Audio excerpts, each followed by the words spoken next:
Notification में दिया है, जो दिन आपने नोटिफिकेशन में दिया है वही होगा वो दिन।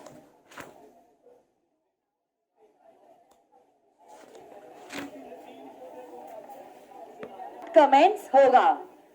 अगर आपने notice, stop talking, you all don't want the revision, let's go to section number 20। चाहिए या नहीं चाहिए रिवीजन? 5 जो है, सेक्शन नंबर 5, वो ये कहता है कोई भी लॉ तब कमेंट्स होता है जब आपने नोटिफिकेशन में अगर कोई दिन स्पेसिफाई किया है, वही वो दिन होगा जिस दिन वो एक्ट कमेंट्स होगा। अगर आपने नोटिफिकेशन में एक्ट को नोटिफाई करते वक्त कोई स्पेसिफिक डे नहीं बताया है, तो जिस दिन एक्ट नोटिफाई होती है इन द ऑफिशियल गैजेट, उसी दिन को वह एक्ट कमेंट्स होगी। दोनों में से कुछ भी नहीं हुआ है तो क्या होगा? जिस दिन आपको प्रेसिडेंट का या तो गवर्नर जनरल का कंसेंट मिला था, उसी दिन वो एक्ट कमेंट्स होगी। Section number 6 I had given you all for homework. Effect of repeal. Repeal prospective है या retrospective है? मतलब आप जब कभी भी कोई भी एक्ट को रिपील करते हो, आप जड़ से उखाड़ के उसको फेंक देते हो। ऐसा माना जाएगा जैसे कि वो कानून कभी एग्जिस्ट करता ही नहीं था। बट एक साइड पे जहां पे हमने कहा है we will remove this act from the world of law, दूसरे साइड पे हम कहते हैं repeal is not going to affect 5 things: any litigation that was started, any penalty or punishment, any claim or privilege, any previous operation, or it is not going to revive anything that was not enforced. Deletion is only prospective, जिसका ये मतलब होता है आज के बाद अब आपको इन्हें कंप्लाई करने की जरूरत नहीं है। नवरंगपुरा गांव धर्मादा मिलकत ट्रस्ट वर्सेस राम तुजी रामाजी केस में भी यही डिस्कस हुआ था। पील और डिलीशन दोनों एक दूसरे से अलग अलग है। 6A कहता है, कौन है 6A? कोई भी अमेंडमेंट एक्ट के द्वारा अगर आपको कोई ओमिशन, इंसर्शन या सब्स्टिट्यूशन करना है, जैसे ही ये रिस्पेक्टिव चीज हो जाती है, आपका अमेंडमेंट एक्ट रिपील हो जाता है। रिपील्ड एक्ट को क्या रिवाइव कर सकते हैं? तो आपको नोटिफिकेशन में उसका पर्पस भी लिखना पड़ेगा।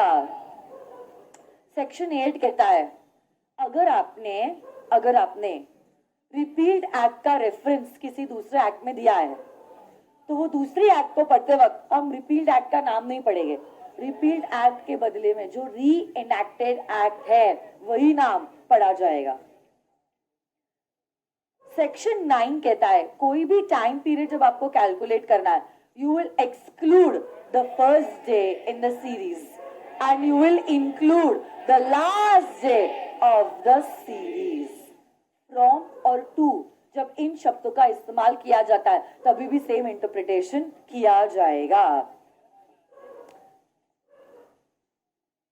एक्ट में अगर कोई भी समय दिया गया है to go to the court, और वो समय के लास्ट दिन पे आपका कोर्ट बंद है या वो ऑफिस बंद है, उस केस में जो इमीडिएट नेक्स्ट वर्किंग डे है, उस समय पे भी अगर आप अप्लाई कर दोगे तो भी चलेगा। हाँ है ना? Distance will always be measured in a straight line on a horizontal plane. Data will always be levied मतलब it will always be paid on a pro rata basis, even if you are purchasing lesser quantity or greater quantity, proportionately you will have to pay the duty. Yes or no, guys? Masculine gender will include the females. Singular will include the plural and plural will always mean singular also. But अगर कोई section है जो genuinely किसी एक gender को address करता है तब ये जनरल रूल अप्लाई नहीं करेगा, हाँ या ना? कोई भी पावर जब आपको दिया रहता है वो जनरल पावर है या one time power? Can you exercise it from time to time? जिस ऑथोरिटी को हमने पावर दिया है किसी को अपॉइंट करने का, क्या उसी ऑथोरिटी के पास पावर है उसको सस्पेंड करने का या डिसमिस करने का? अगर हम किसी को अपॉइंट कर रहे हैं क्या उसके पावर्स और राइट्स हम डिफाइन कर सकते हैं उसके नाम से या एक्स ऑफिशियो भी? ऑफिशियल टाइटल से अगर आपने फंक्शंस डिफाइन किए, ऑफिशियल टाइटल से अगर आपने फंक्शंस डिफाइन किए हैं, उस ऑफिशियल टाइटल में जितने भी लोग आते हैं उन सभी की राइट्स और ड्यूटीज रहेगी। अगर आपके जगह पे आपका सक्सेसर आता है, आपके जो भी फंक्शंस है वो आपके सक्सेसर के भी फंक्शंस रहेंगे।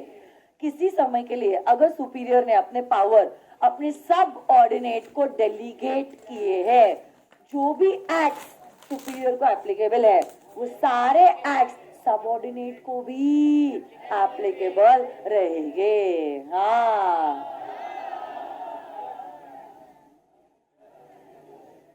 चलो 20 to 24